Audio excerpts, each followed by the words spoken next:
sometimes in a historical site like this with the Pikes Peak out in center field and Garden of Gods out in right field and these nice old homes that are out here, you know, you really get a sense of history. You're all safe!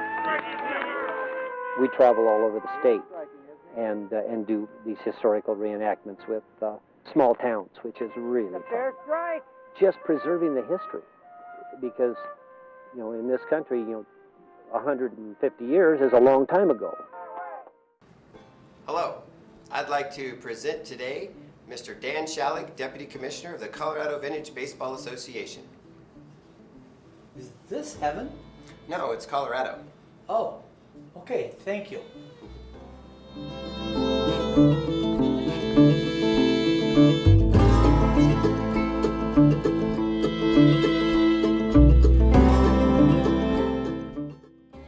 If I had shown you these notes upon my entrance, it would be easy to see this is definitely not heaven, but surely is Colorado. First, just a story to pique your interest about the rules of baseball in 1864. I was the hurler the day this photo was taken. The striker hit a low line drive that hit that rock pile and ricocheted slightly, but stayed on its trajectory. I dived for the ball and caught it. Was the striker out? I will answer this question for you a little later in the presentation. This photo was taken at Virginia Dale. You might ask, where is Virginia Dale? It is in Colorado, about 45 miles north of Fort Collins and about 4 miles from the Wyoming border. As rugged as this venue looks, it is the kind of field we prefer to play on. It's unpredictable, very entertaining, and it's authentic. I find the resemblance of the field at Virginia Dale to this field where a game was played at Estes Park in 1889 very interesting. This is the stagecoach station at Virginia Dale, which still stands today. In the 19th century, it was a popular stagecoach stop. It was started by a raucous fellow by the name of Joseph Jack Slade in 1862, and he named it after his wife Virginia. Jack came to Virginia Dale from Julesburg, Colorado, where he became friends with Samuel Clemens. Samuel Clemens used the pseudonym Mark Twain when he wrote. He wrote of Jack's escapades in an 1877 publication called Roughing It. Jack was instrumental in the opening of the American West and the archetype of the Western gunslinger.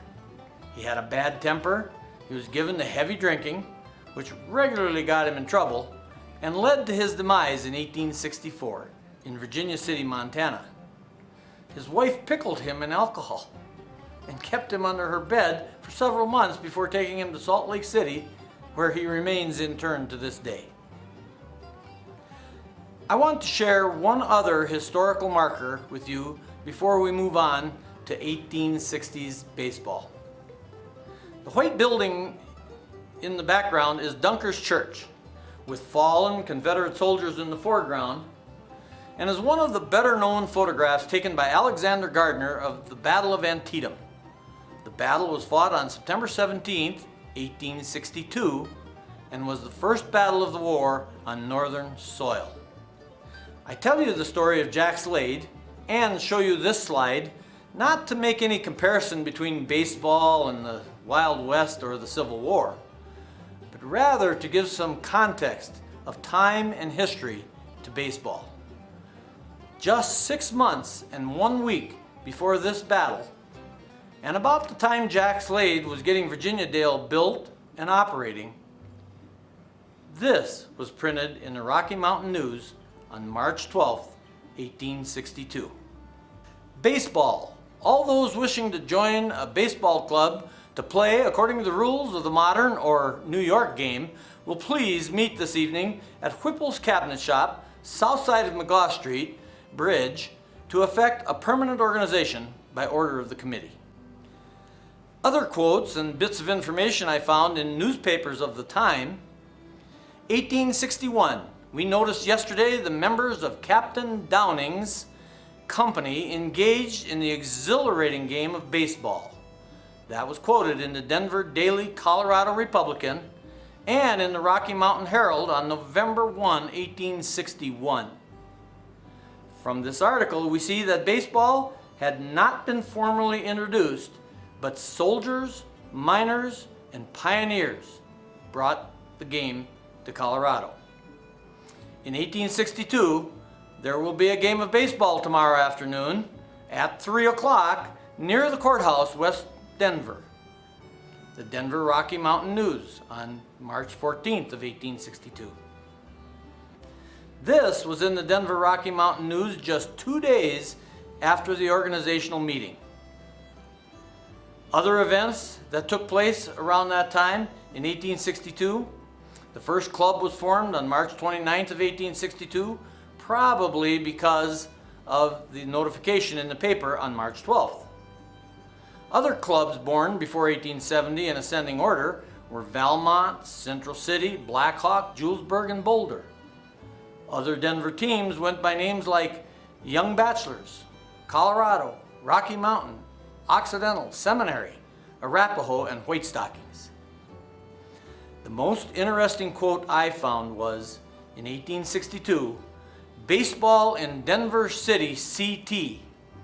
They have quite a good club in Denver, we are informed, and went on to report on the games played on March 29.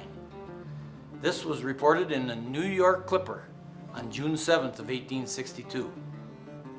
I found this interesting because it was printed in a New York publication, but also notice the CT. This quote tells us that baseball came to Colorado before Colorado became a state. There were not many photos of baseball in the 1860s, but I found this photo and caption very interesting. Baseball came to Colorado in the town of Valmont in the 1860s. At first, Boulder's games took place in the public square near the courthouse. But in 1887, the growing downtown pushed the ball grounds to 17th and Pearl Streets, seen here during an Independence Day game. Let's leap ahead to 1993. What big baseball event took place in Colorado in 1993? The Rockies come to Colorado. The first pitch in the Colorado Rockies' first home opener on April 9th, 1993. There were 80,227 fans watch as Brian Smith pitches and the Rockies beat Montreal 11-4. Look closely and you can see the ball on the way to the plate.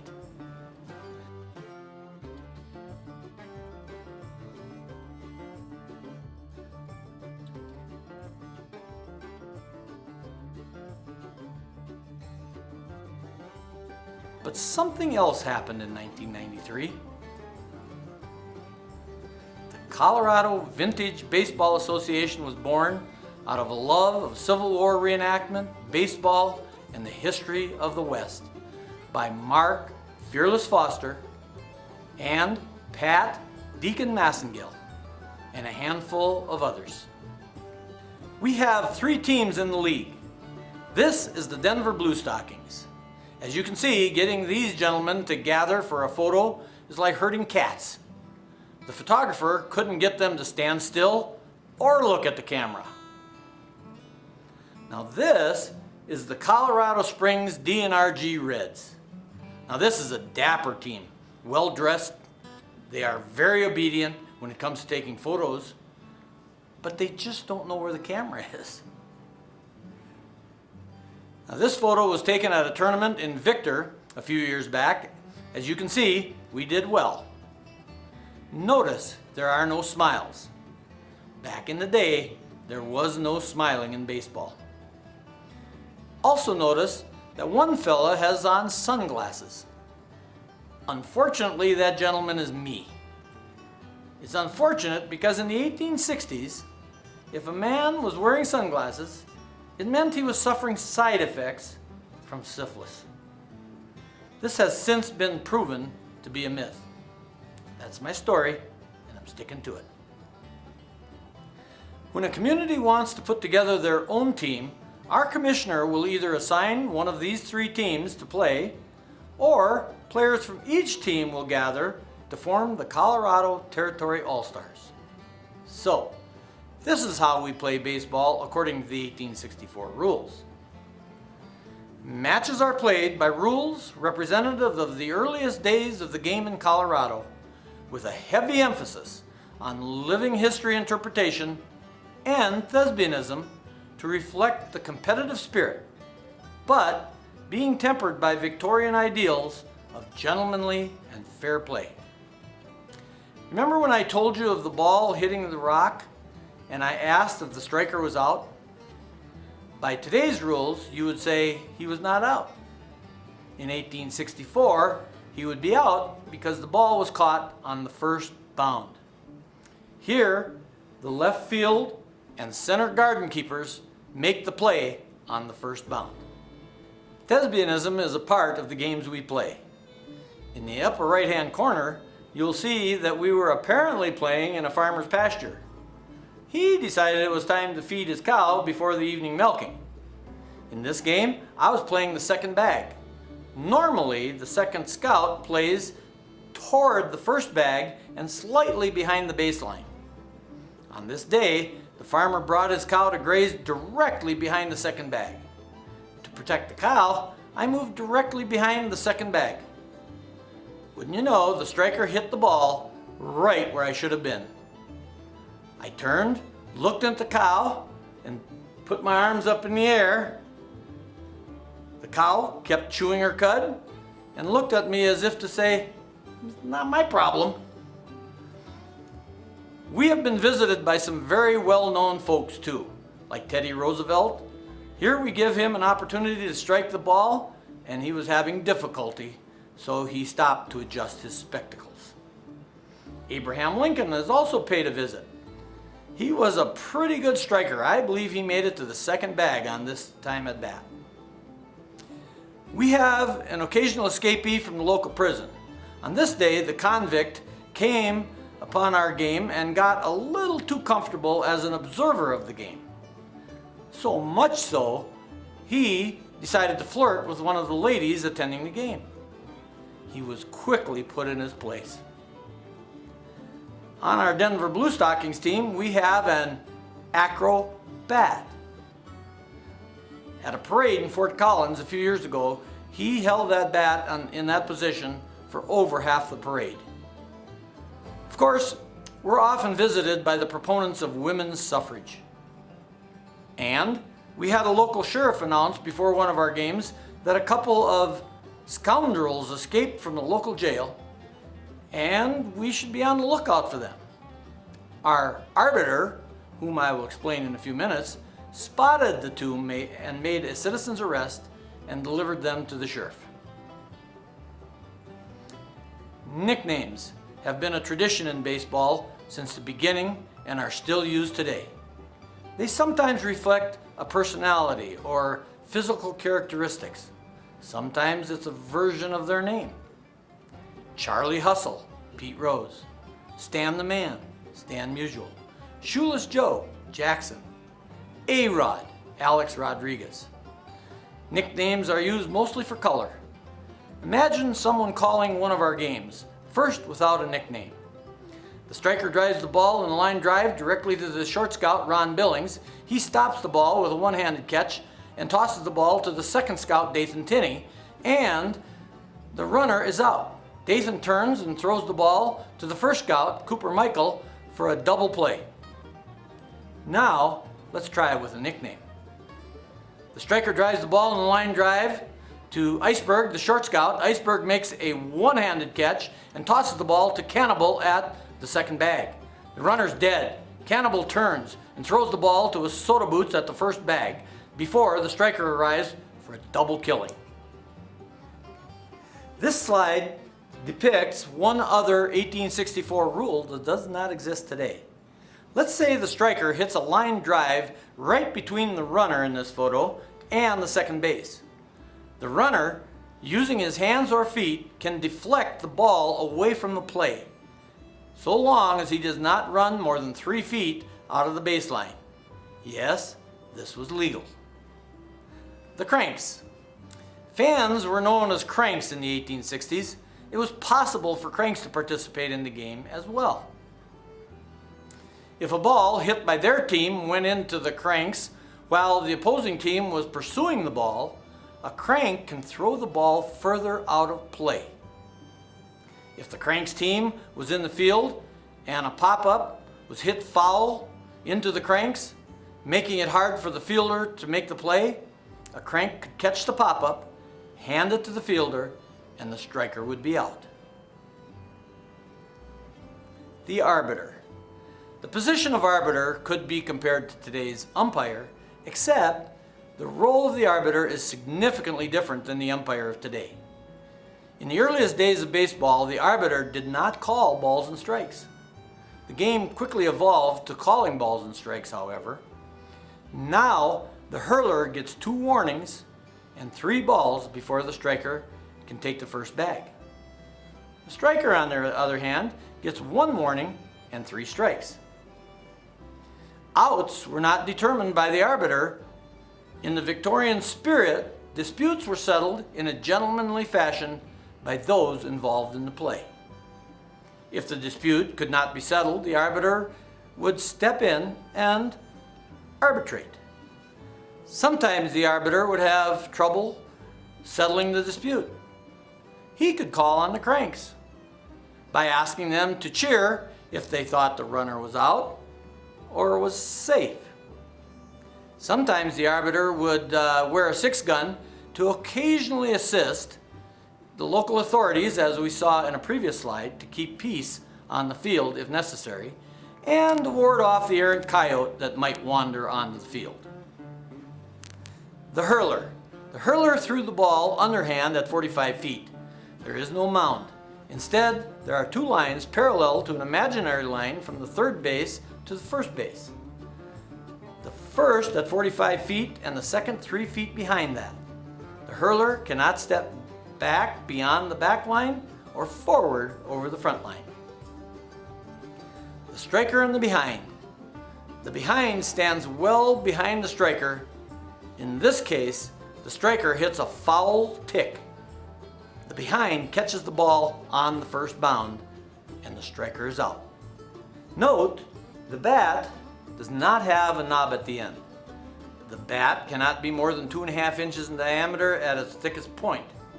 Today's bat can be up to 2 5/8 inches thick.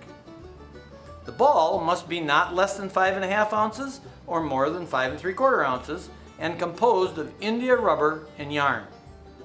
Today's ball is wrapped around a synthetic rubber pill wrapped in cork. Because the yarn or cloth was wrapped onto the ball by hand as opposed to a machine wrap, the vintage baseball is slightly softer and larger than today's ball. The short scout makes the play. The infield positions were known as scouts rather than as basemen. The outfield was known as the outer garden, and the fielders were known as garden keepers. The tally keeper. When a runner crosses home plate, he must report to the tally keeper, ring the bell, and report who he is before his score is tallied. We play in all kinds of weather. On this day in Hays, Kansas, we had to wait for the snow to stop. The home team swept the baselines and we played in very cool temperatures. Before the game, we were warming up and one of our team missed a throw. He went to retrieve the ball and came back with a snowball instead. The ladies. Ladies teams were not very prevalent until the 1870s and 1880s. We, however, allow ladies to play if they choose. Notice the long sleeves and pant legs. It was not polite for men or women to show bare arms or legs. Sometimes it gets hot out there. Our mission is preserving the heritage of 19th century baseball in Colorado. We are proud to represent the vintage game as it was meant to be played. As George B. Ellard, who played for the 1869 Cincinnati Red Stockings, said, "We used no mattress on our hands, no cage upon our face. We stood right up and caught the ball with courage and with grace." Come join the CVBBA. Membership in the CVBBA is open to all people interested in the history of baseball. The annual cost of membership is $35 per year, $50 for a family membership. Our mailing address is Post Office Box 2680, Denver, Colorado 80201, 2680. Since this method of communications is almost as vintage as vintage baseball, you can email our commissioner at commissioner.cvbba@gmail.com. Our commissioner is Cooper Soda Boots Michael. Come join us and step back in time as we entertain, educate, and just have fun. We are looking for teams to join the league, communities to invite us in for a game, and individuals to join our teams. Thank you for the opportunity to visit and share with you.